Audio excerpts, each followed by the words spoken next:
I was 22, just a fresh graduate stepping into the real world with a decent job in hand.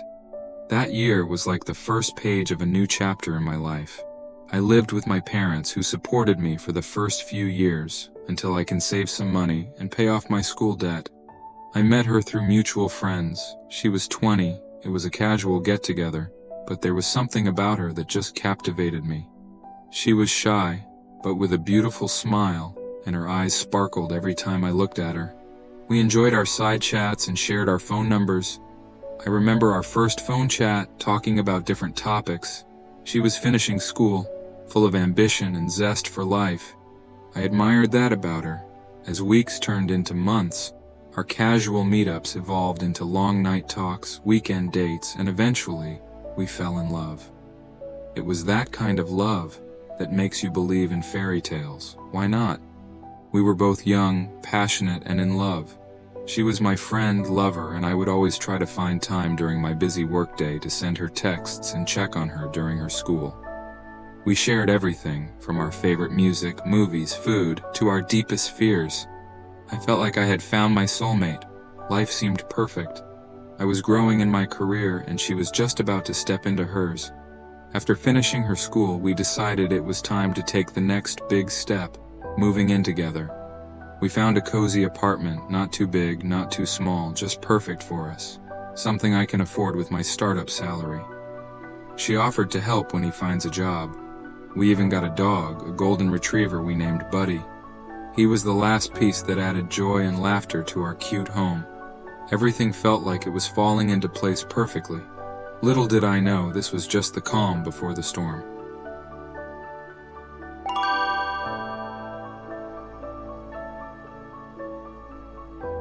Months passed in our little paradise, but soon, the reality of life started to set in. She struggled to find work in her field.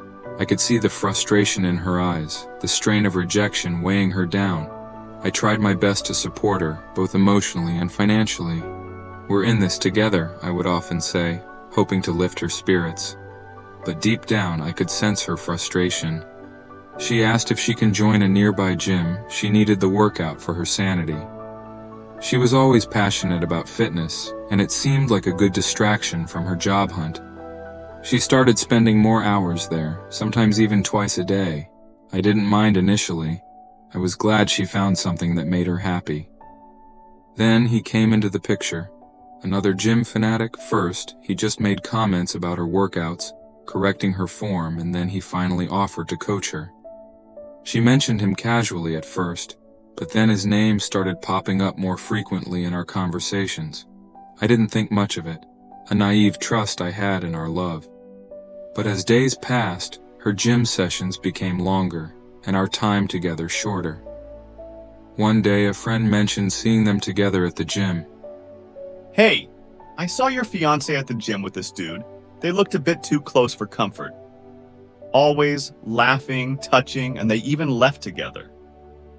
He then added, "I am sorry to say, this can't be just gym buddies.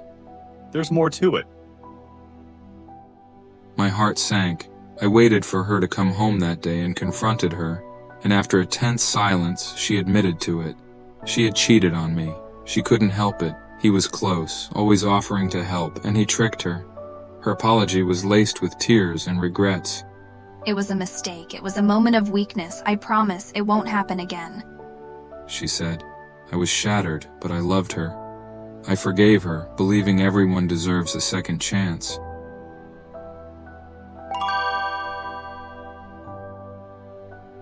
For the next year and a half, I tried to rebuild the trust that was broken. It wasn't easy. My close friend who knew about the incident asked me to leave. "There are more girls out there. Can you trust her after what she did?" I didn't listen to him, but every late night, every unanswered call brought back a flood of doubts. But I pushed them away, clinging to the love we once had. She assured me it was over with him, and I desperately wanted to believe her. We spent 6 years together, 3 of which after the incident. thought things were finally back to normal, we can plan ahead and think about growing our family. Then the unexpected happened. This gym guy broke up with his girlfriend.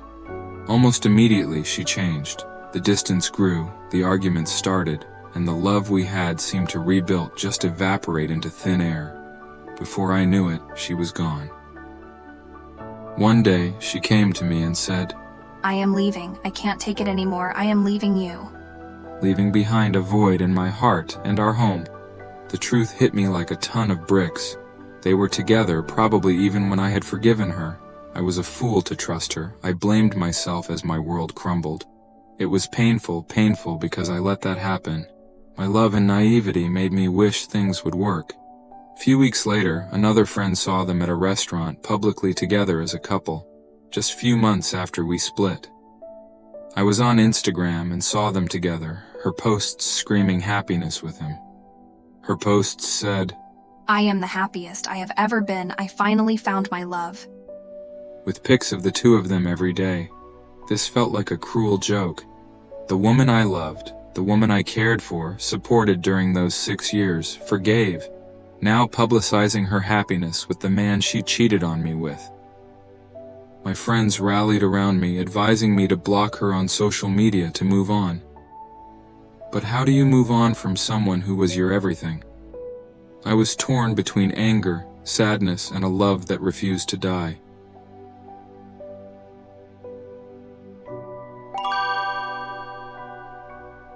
The months that followed our split were some of the most challenging I'd ever faced. I was a wreck, barely recognizing myself. Not sure if it was love or feeling sorry for myself, that I trusted her and wasted 6 years of my life with her. Our apartment, once filled a couple, now echoed with the emptiness of her absence. Every little thing reminded me of her. Buddy, our golden retriever, was my only solace. He'd often curl up beside me, his presence a quiet comfort amidst the storm of my emotions.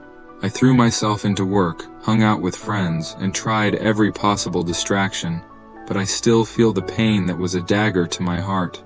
I was caught in a vicious cycle of pain and longing, unable to break free. Told my friend that about the sporadic messages she still sent, that she keeps reaching out, sent me. Happy Christmas. Hope you are doing well.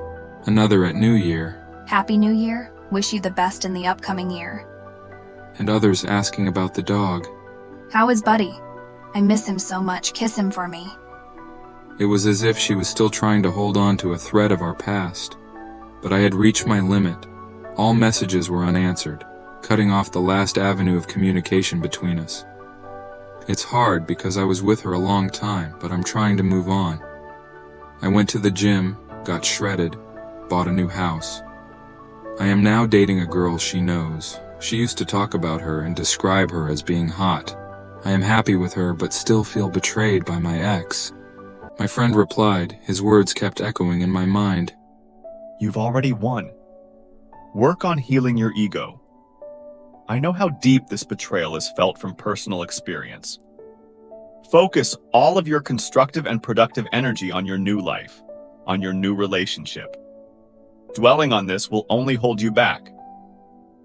It does suck, and it does hurt, and you're not wrong for being upset by any of it. But you need to objectively look at your life and figure out what needs to change for you to fully disengage from this pain. You will be better off once that happens. Hang in there, man. I'm proud of you for all the progress you've made. His advice was a beacon in the darkness, but it was easier said than done. The betrayal I felt was deep and raw, a wound that seemed to bleed every time I thought I was healing. The small victories, my improved physique, the new house, and a promising relationship, were steps toward a future I was trying to embrace. Yet, underneath it all, the echoes of the betrayal remained. The decision to block her was a pivotal moment, a necessary closure from my end, but it did not magically erase the pain of 6 years. It was a beginning, not an end, to the journey of healing and rediscovery. I realized then that moving on was more than just a physical disengagement. It was an inner journey, a journey of reconciling with my past, understanding the nature of my pain. Was it the betrayal, the lost love, or the anger that weighed heavily on me. It was about making peace with myself, acknowledging the hurt but choosing to focus on the present and the possibilities of a very promising future, leaving behind the shadows of the past.